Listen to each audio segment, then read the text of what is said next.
Hi everybody, welcome to part 4 of my guitar collection.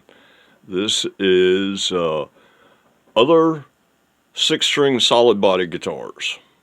I've already done Strat types and Tele types and LP types, and then these are the other types, I guess you would say, that I've got in the way of solid body 6 strings. And then I've got the experimental guitars, I've got the 6-string acoustics, and that's going to do it for all the 6 strings. And then I've got 7 strings and 8 strings and 12 strings and a 20 string. So we'll see how it goes. Anyway, starting here on the left, like I said, there was a point where I was getting into mini guitars, or kids' guitars, and this was my mini Strat kind of a thing. This is a Lynx Pro. When it came, it was damaged in shipping, and the controls on it originally are surface mount, like this thing here on the Mitchel. But the box got hit and it caved in I think it was the volume pot got caved in. Maybe it's the tone. But yeah, it actually busted the front of the guitar and the thing was, kind of hanging in there. So I fabbed up a cover plate, a control plate, in order to cover up the hole, and just reinstalled them in the plate and slapped the plate on it in order to make it look nice again. Other than that, I haven't done anything to this guitar other than set it up. And it's your typical bassline guitar as far as like electronics and the quality neck. It's a decent neck and everything, nice and smooth. And I played it, and it plays just like a real guitar. So yeah, but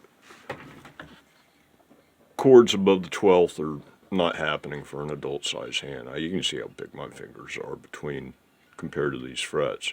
It's the same idea with the Mitchel Mini here. When you get way up there, the chords are difficult. It's better on the Mitchel than others. This one, Mitchel, is a little longer scale length, I think, but maybe not. So anyway, yeah, so that's the Lynx Pro Mini Strat, so to speak. This next one here is a Traveler Pro from 1998. I bought it. I think I paid $400 for this guitar, brand new at Hot Licks in Washington, south side of Washington, D.C., southern suburbs of Washington, D.C., I guess you'd say. But yeah, it's all original. I'm the original owner. And there are times like, when my M2 was and other guitars were down for whatever reason, bad pickups or whatever, this was my only guitar, and it works just fine. This thing rocks out like you wouldn't believe for a little travel guitar. It definitely rocks out. It's just a single coil. It's also got a piezo, and it also comes with like a stethoscope tube, an earpiece that you can plug in here, and you can actually, it sounds just like you're listening to like a piezo or something, but it's just in the stethoscope, the headphones. So that's kind of cool too. And that way you can, because that way this is all other people hear, but you hear it sound like a real acoustic guitar. So, yeah, very, very cool and innovative design on this thing. Basically, they're running it down. They get it real short by having it have like the ultimate wraparound tail piece here, and then the strings go through, put the light back on it, and then the strings come up through here, and then it's sort of like it's kind of set up like the headstock on a classical, upside down, and you just get in there and tune it. It's not really a problem or anything, and yeah, it's a great design. And one nice thing also is because it's got the tuners are all protected, you can't bump them and knock them out of tune, and they're down low enough that you never hit them when you're playing. So Very good design. They're still making these guitars to this day, and the price really hasn't changed a whole lot that I've seen. You can get, the modern ones for, I think, under $3 now. So, but yeah, that's the Traveler Pro. It's a mid to late 90s model year. I don't know exactly what year it is. This is the Mitchel Mini. There's a video on this guitar. It was only $80, and this thing is like, quality level of like a $300 guitar, perhaps even. It doesn't have killer electronics, but the rest of the fit and finish and build and everything is just really, really nice. The frets could use some rolling, but it's got a nice neck, and it's got sculpted carves on the headstock, good solid body and everything. It feels like a real guitar, plays like a real guitar. But once again, short scale, and you've got issues with the size of your hands and the closeness of the frets. So, and this next one here is a Muse Lady kit. This is a Steinberger Freedom or some letter model clone, and I can't say enough about the Steinberger type bridge. It's a double locking bridge, full floating, and it's lockable to a hardtail for if you want to turn off the trem, or for restringing. And look at this one over here. It also has thumb screw access for adjusting the trem float. So on these guitars here, these both have the Steinbergers on them. On these here, you can lock it via a little lever right down here. You can lock it to a hardtail, restring it, tune it up. Then you just adjust this knob so that it's floating while it's at the lock position. Flip the lock lever off, and you're ready to go. And it's in tune, and it's full float trem. And it's rock solid tuning stability, full float trem, because it's a double locking system. There's like a Floyd Rose type thing going on up this end, and then over the back end, the string throughs actually have set Allen screw set screws as well. And then down at this end, the balls essentially lock into the tuners. So it's an excellent system. It's a little on the heavy side as far as this bridge goes. There are other trims out there that are more expensive. You can get these right now for about $60 on eBay. There are other trims out there which may or may not have all these features, and they're all more expensive. But they do have things like full float and fine tuners at this end, that kind of stuff. So yeah, so this is a Freedom. This has got this body style. This one is actually the Rose, and there's a video on it. And yeah, this is the one where the first time I ever tried dye, the thing turned out bubblegum pink. And I was like, oh my God, what have I done to my guitar?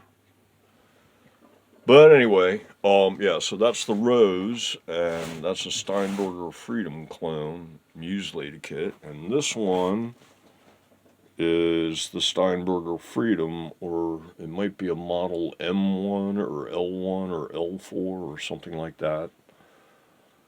And I've seen both. I've seen officially they used letters for models, but I've also seen names attached to models, like this one. The original wasn't quite so Eiffel Tower in shape, and I believe it was called, at some point it was marketed as the Spirit, but it was also either the L or the M series, something like that. But yeah, this is another one. It's basically the same as that with a different body, and obviously it also has, this one's actually set up as quad rail and then 2 hot rails, and this one just comes with 2 humbuckers, and this one originally came with 1 humbucker and 2 singles. So yeah, those are the Steinbergers, no heads. And then this one here is my one PRS. Gotta have one of each, so you gotta have a PRS, right? Yeah, I know it's halfway between a Gibson and a Fender, but if I'm going to have one of each, I had to have a PRS. And so, yeah, this one's in the paint shop right now, but it's going to be coming out pretty soon here. It's taking Lindsay a long time to dry because it's cold in the shop. And then this one here, it doesn't really stand up well. This is my original mid-90s Jackson Roswell. And this is an original issue 1 that doesn't have the last inlay in it at the whatever fret.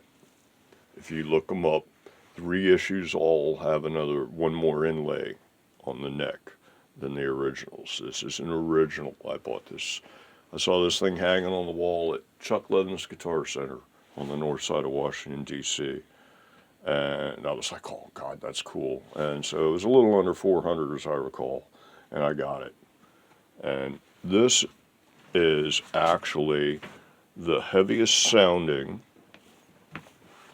6-string I own out of all of them. It's got a Seymour Duncan in them, or Duncan design pickup, and in all the years of my playing hand-me-down pickups of, I'd get an EMG 81 from my LTD M2, and then I'd take the pickups out of that and put them in the next best guitar and everything.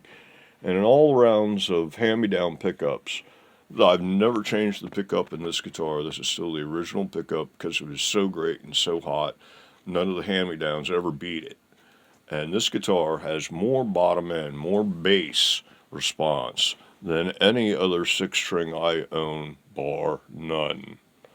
Any pickup, any configuration, any body construction type, any type of wood. I don't know what it is about this guitar. I suspect it's this, though.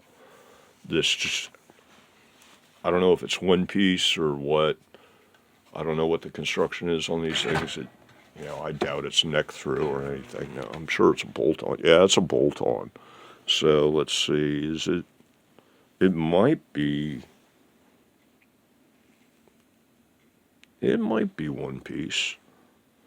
As you can see, over the years, it's taken some humidity issues have started to make the lacquer roll back and peel away a bit. I had to sand it down smooth again. But it's still totally serviceable. It's just cosmetic wear, basically. So, yeah, definitely a bit on the relic side. You can see this thing was originally all like black and just solid black. And now it almost looks like wood because of the checking and the cracking on the finish. It almost looks like wood grain now, so. And on the front side, it's kind of in the same way. You can see it's got a lot of, this thing's been played for sure. You can see the pick scratches on both sides of it. And no pick scratches down here either, so yeah. This is the real McCoy here, man. And yeah, I love this guitar. I'd never get rid of it. It's a beautiful, beautiful instrument. And when I wanted back in the day when I was recording and I wanted a super, super heavy track, I always reached for this thing because nothing, to this day, nothing that I bought, and now I've got probably close, including the stuff that's like, on the bench, so to speak, I probably am approaching 60 guitars now. And this is the heaviest hitting 6-string of them all, right here. And that is almost all of the other 6-string solid bodies in the collection. I only have 2 more, and I think I'm going to do a separate video on them because one of them is this thing, and it's a reproduction of a original Gibson Modern, and as near as I can tell, it's a 100% correct reproduction of a original Gibson Modern, and it has a very special place in my heart, shall we say. I've always wanted one. and I got one. It's a fake, and yeah, you know, I don't have $10,000 or $20,000 to spend on a Gibson Modern. And this one here is a kit which is yet to be assembled, but and I already got the matching case for it and everything. And this is a correct kit, including the correct colored pick guard that I had to get separately in order to make an all original Gibson Flying V. And the only thing this kit still needs is the correct color stain from StewMac, and I have to check what the original wood on the guitars was versus the wood that this kit is made of to see how it's going to affect the color of the stain. And as soon as I get that stain, this thing's ready to put together. So I'm going to probably do these two guitars in a separate video on their own of my Gibson clones. My collectible Gibson clones will be that episode, I guess. But anyway, yeah, so that's going to be the last two of the 6-string solid bodies. And so I guess if I'm going by number of strings, the next thing is going to be the acoustics, etc. Yeah, I guess you'd call the banjo an acoustic. So, okay. Alright, so that's it for this video. And until the next episode, everybody have a good one.